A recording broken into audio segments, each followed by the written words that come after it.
Tonight, the airport is partially open as the NTSB scours the field for evidence. Such a horrific accident. Let's pick up right there. Tom joins us live from the Louisville airport, which is UPS's largest hub in North America. Tom, are operations there still affected tonight? Yeah, UPS says it actually suspended its package delivery operations this morning. It told some ships not to even come to work. That means that some shipments, for example, medications, business deliveries, online shopping, those shipments likely are probably going to be delayed. On a typical day, they handle 2 million packages right here at the UPS World Port, Tom. Tom Costello for us tonight. Tom, thank you. More developing news now at the Supreme Court this time. Arguments over President Trump's sweeping tariffs with several justices questioning the president's authority to implement them.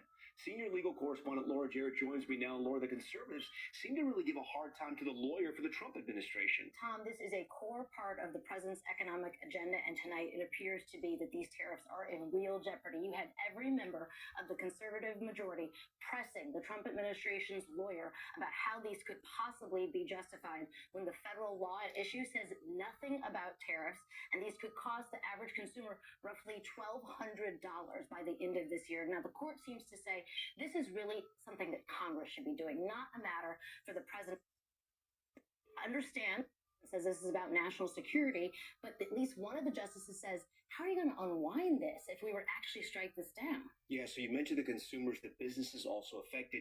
If they do strike this down, what happens to the businesses that pay these tariffs? We're talking about a massive reimbursement effort, potentially, Tom. The Treasury Department says we're talking about up to $1 trillion. It was actually to go into next year. Now, I say if, because the justices could come back fast on this. This is moving at lightning speed for these justices. I think you're going to see this decision before next. Okay, $1 trillion. All right.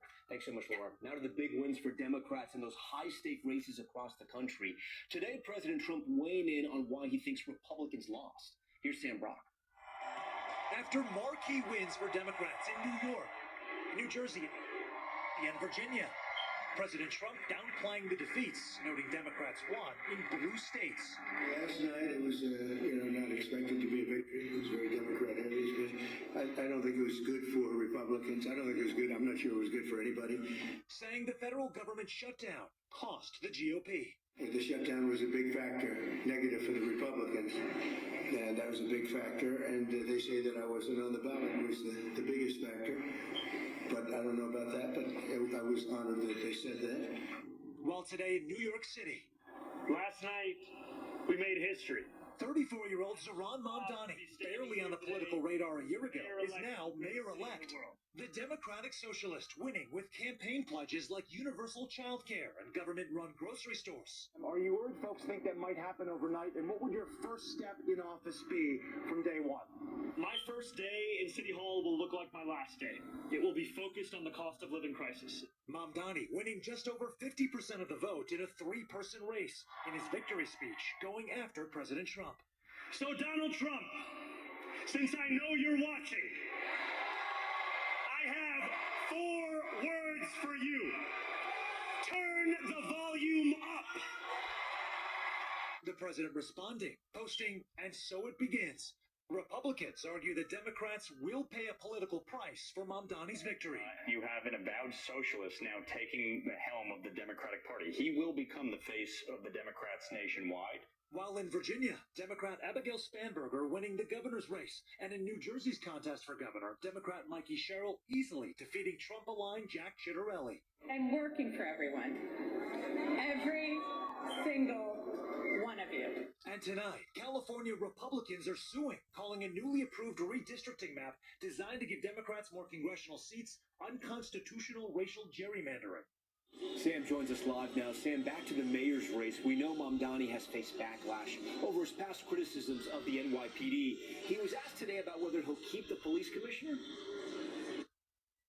That's right, Tom. Today, Mr. Mamdani reaffirming his desire to keep Jessica Tisch as the NYPD commissioner, though, Tom, it's not clear if she's going to stay. What we do know is that the fire department commissioner has expressed his desire to resign in December.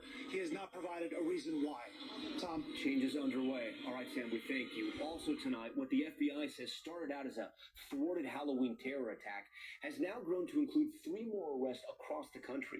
Tom Winter joins us now tonight, and Tom, suspects have been arrested in various states. They were were inspired by ISIS, allegedly? Yeah, that's right, Tom. Details have been pouring in all afternoon following the arrest by the FBI and the NYPD of 2 men in New Jersey. More charges for 3 men allegedly connected to that ISIS-inspired Halloween plot in Detroit as well. In New Jersey, Thomas Don Jimenez Guzel was arrested at the airport food court, allegedly trying to join ISIS in Syria. And Milo Sedarat, son of a famed Iranian-American poet, separately charged with making threats. Neither has yet to enter a plea.